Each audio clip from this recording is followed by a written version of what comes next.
Right. Thank you, Misty, for coming here to meet with me to just discuss your mother.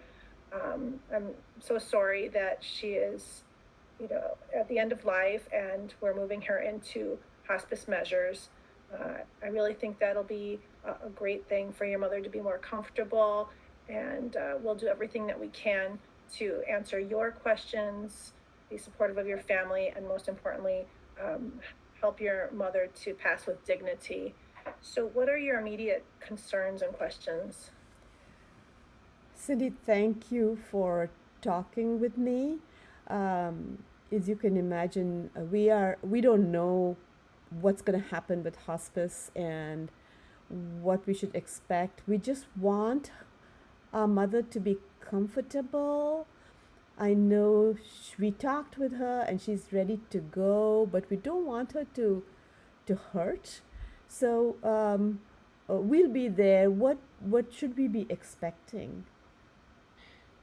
Right. So, everybody has their own time. For some people, it takes hours, for some people, days, and that's the hardest part.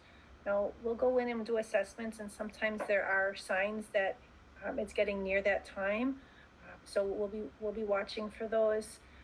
I wish I could tell you specifically, but we won't have that exact timeline. But what we will do is every hour or so we'll come in and we'll see if there are any signs of distress. We can give various medications. Sometimes there's like a gurgling that will happen in the throat.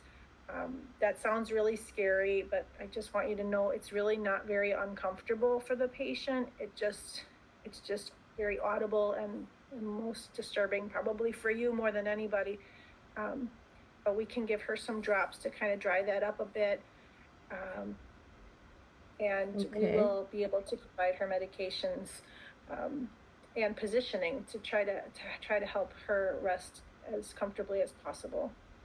Okay. Yeah, that yes, it is quite scary for us.